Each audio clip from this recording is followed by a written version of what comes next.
Hello friends, యథావిధిగా ఈరోజు కూడా మనం షెర్లాక్ హోమ్స్ కథ చదువుతూ ఇంగ్లీష్లోని కొన్ని విషయాలు గ్రహించుదాం. నిన్నటి వరకు కొంత పార్ట్ అయింది కదా, ఈరోజు తర్వాత పార్ట్ చదువుకుందాము. Naturally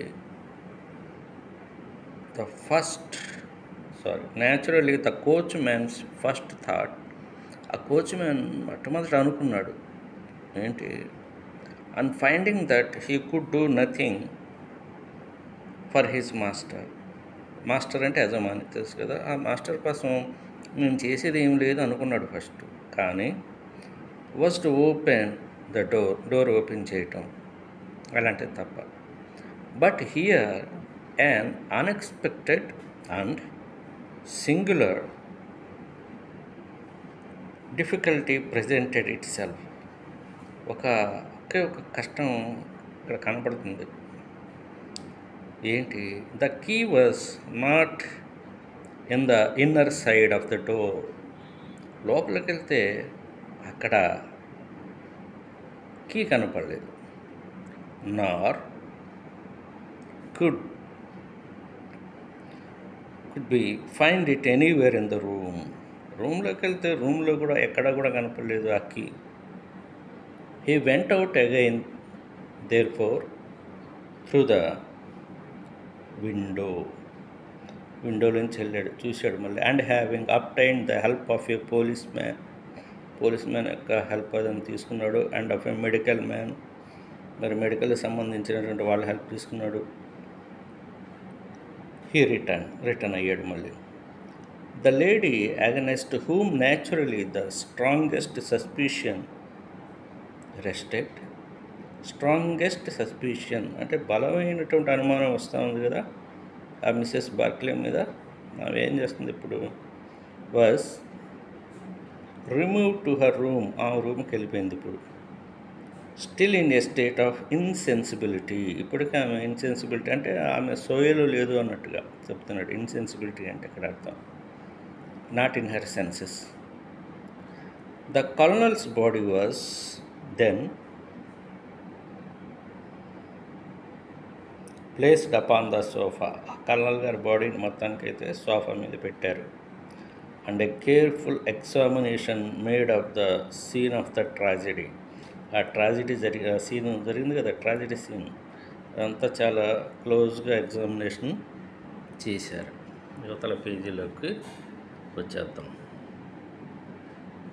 The injury from which the unfortunate veteran was suffering was found to be a jagged cut some 2 inches long at the back part of his head.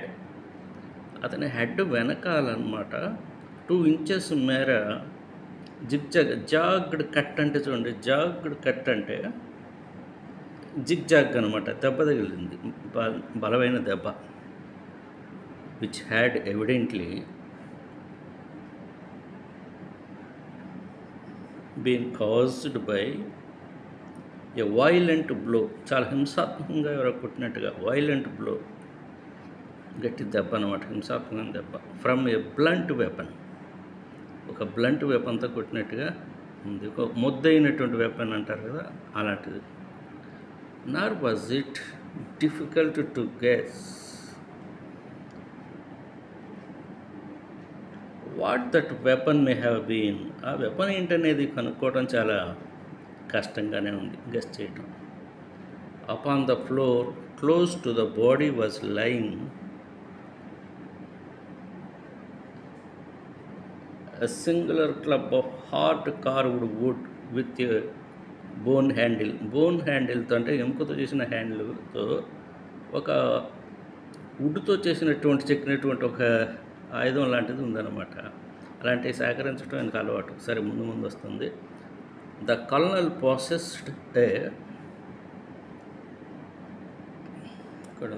Possessed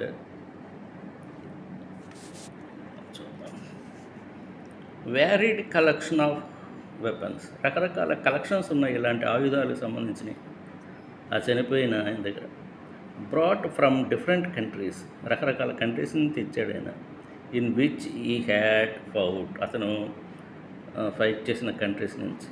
and it is conjectured by the police that this club was among his trophies. సరే, అతని ట్రోఫీస్లో అతను పొందినటువంటి రకరకాలు ఉంటాయి కదా, medals, అలాంటి trophies ఇది కూడా అలాంటిది అని కంజంక్చర్డ్ అంటే. కంజంక్చర్డ్ అంటే ఏంటి, ఇదివరకు కూడా ఒకసారి వచ్చింది, ఇది ఒక ఇన్కంప్లీట్ ఇన్ఫో అనమాట. కంజంక్చర్డ్ అంటే ఆ విధమైనటువంటి ఆలోచనతో వచ్చారనమాట. ఆయన వచ్చినటువంటి దాంట్లో ఇది కూడా ఒకటే ఉండొచ్చు అని. The servants deny having scene it before, మరి ఎప్పుడు కూడా అది ఇంతకుముందు మేము చూడలేదు అన్నారు సర్వెంట్స్.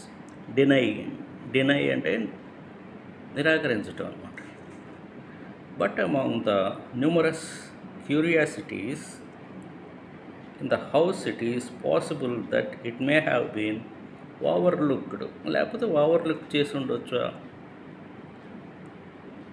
అది అని చెప్పేసి అనుకున్నారు. Nothing else of importance was discovered in the room by the police. ఇంకా ఇంపార్టెన్స్ ఉన్నటువంటివి ఏమీ పోలీసులు కనిపెట్టలేకపోయారు. So the inexplicable fact, inexplicable అంటే వివరించడానికి కష్టం అయినటువంటిది అని. Inexplicable fact that neither upon Mrs. Barclay's person, nor upon that of the victim, nor in any part of the room was the missing key to be found. ఆ missing key ఎవరి దగ్గర ఉంది? ఆ మిస్సెస్ బార్క్లే దగ్గర, అక్కడ లేదు. Victim అతని body దగ్గర కూడా లేదు.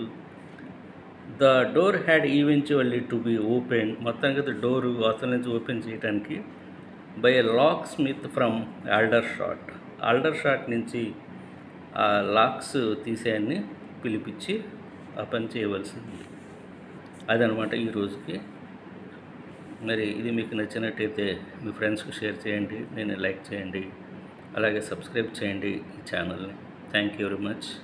రేపు ఇదే కథలో ఇంకో పార్ట్ చదువుకుందాం. Thank you very much for being with me. Let's meet tomorrow.